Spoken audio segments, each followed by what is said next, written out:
Hello, I'm Demis Hellen and this is episode number 3 where we're going to be taking a look at how we can achieve space and depth in minimal techno. In this video we're going to talk about my minimal techno track and how I achieved the depth and space within it. And we're going to specifically be looking at the bass hits and synth hits because this is where I've done most of the space designing, and then everything else just kind of slots in around this.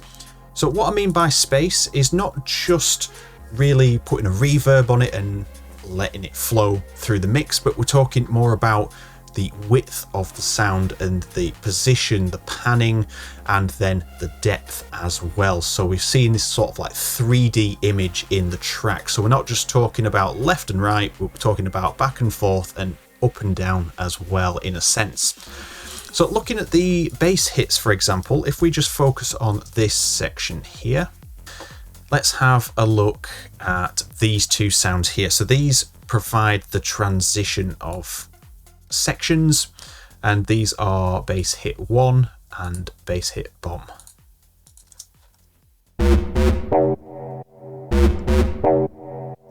So they've got very different positions, not just in terms of reverb, but in terms of how close to it feels and how further away the other one feels. So the bass hit, the first two here, feel really close, but in a space still, and then the bomb hit seems to be a bit further away. So the bass hit is like a garage sound. If we turn off the inserts,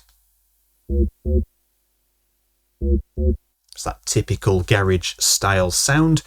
And then I've put a destroyer on here, so we are really introducing a ton of harmonics and giving it a ton of grit as well. So it makes sense within the track, because if it's soft, you're not really going to hear it. So we've got to bring it out.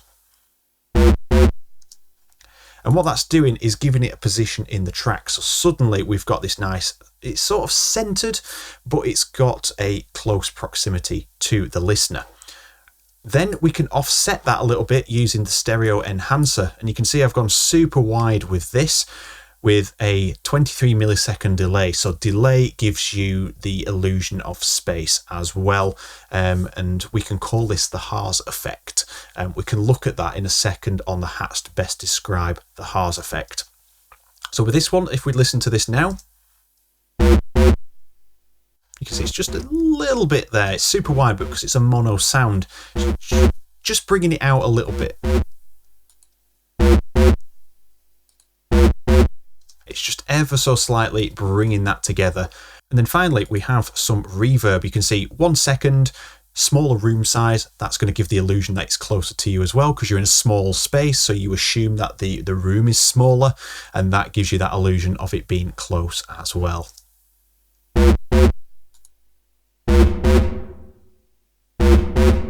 And obviously with the high level turned down, that's going to give you that darker feeling as well, which is then going to oppose perfectly the bomb bass, which sounds more further away and it's also brighter.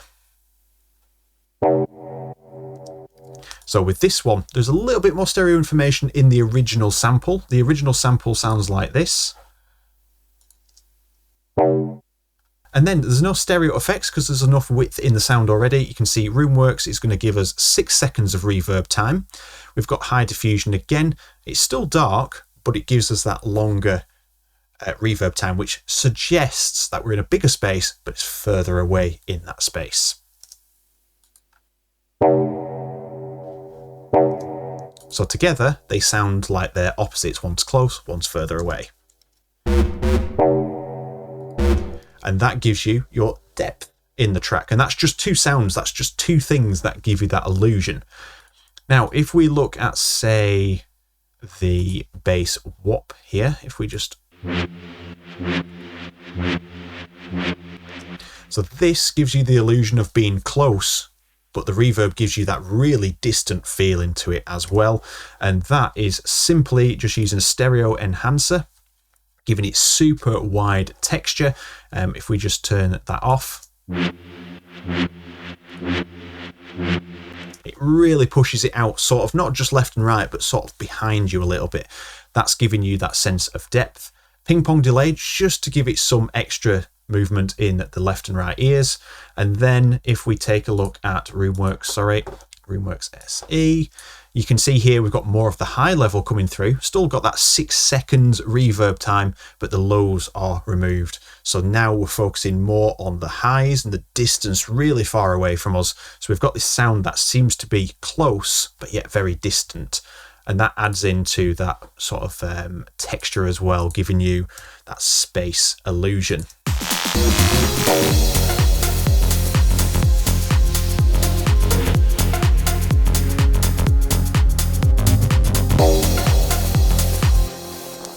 So you can see that bomb hit is a lot louder, and that's just because of a transition section. You wouldn't utilize that anywhere else really other than transitions, but you can see occasionally using that dual filter. If we look at all the automation, you can see I cut it off in certain locations where it doesn't need to be as obvious. So like here, just a bit more subdued, a bit further pushed into the track. So that is some ways to utilize space. And finally, we mentioned the Haas effect when we was looking at some of those bass hits, and the best way to show the Haas effect and how we can create this Haas effect is utilizing these hats here. So looking at this first hat here, I'd say it's sat quite nicely. It's sat sort of like equally either side, and there's a little bit of center information as well. But as soon as we turn this mono stereo plugin off, you can hear it shrinks back into the middle. So what's going to happen here is if you leave everything straight down the middle, we're going to start fighting for space. You're going to have all of your hats, your shakers, your claps, your crashes, everything's going to be trying to fight for that center space. And you've already got your kick and bass and maybe vocals there already. So we need to start sort of spreading things out. And the Haas effect is one of the best ways. So this utilizes the Haas effect. It's got the width control and the delay. But the better way to describe and show this is utilizing a stereo delay. So you can see here, if we turn this on, we get a very similar effect.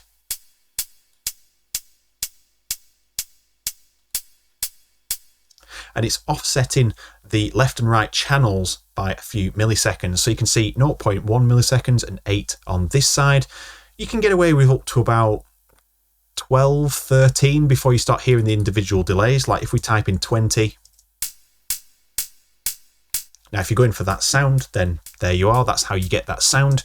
But we don't want to hear those individual parts. We just want to hear sort of like the offset. So we can hardly perceive that they're being delayed.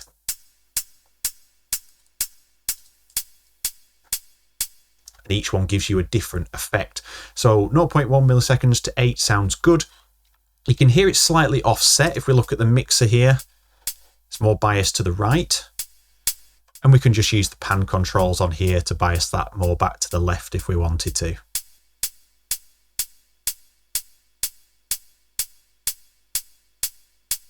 So it's entirely up to you how you do it. Just have a little bit more control over that.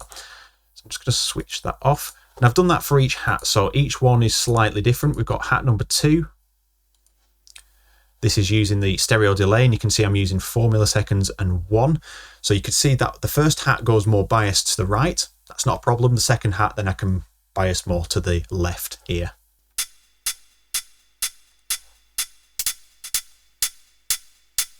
So now we get an even wider field because things are slightly biased to different sides. So that is a utilization of hard panning. And then this longer hat here, I've got this just set to 10 milliseconds and just straight down the middle to give it a bit more width. And it makes it sound smoother, that particular hat. And finally, just to show you how we can layer claps up, this is a little trick. It's sort of the Haas effect, but it's more just about using delay. So we've got 2 claps here, but I've got them slightly delayed off each other. And the most common practice is you get both of your claps. So you can see here, if I just move this clap down, you can see I've got the other one layered on top. You would normally just zoom in. Let's click here. And then turning grid snapping off up here, or hold J, we could just move one of the claps off and have a slightly offset clap to give you a thicker texture. That works, that's absolutely fine. But if you don't want to mess around with all your MIDI like that, you can just simply have one clap hitting on the beats where it needs to be, duplicate it, add a different clap sound. And then here on the second one, if you go into the inspector panel, you can see here at the top we have volume, pan, and then we have this track delay in milliseconds. And you can see I've set that to 35 milliseconds delay. So if we just make that a bit more obvious, let's make it 100 milliseconds. You can hear that clap's really off center.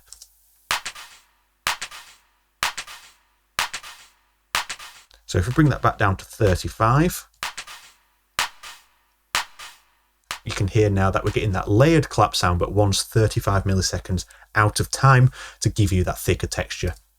So technically that's how the Haas effect works, but we're just using two different samples and offsetting them to add a bit of thickness and dimension to them as well.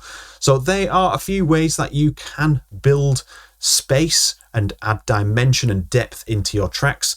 Hopefully that gives you some insights on how to do that really quickly with the stock plugins in Cubase. They are really effective, and to be honest, they are really simple techniques as well. They go a long way to make your tracks sound more professional. So thank you very much for watching. I'll look forward to seeing you in the final video. And with that said, thank you very much for watching, and I will look forward to seeing you all in the final video. Take care.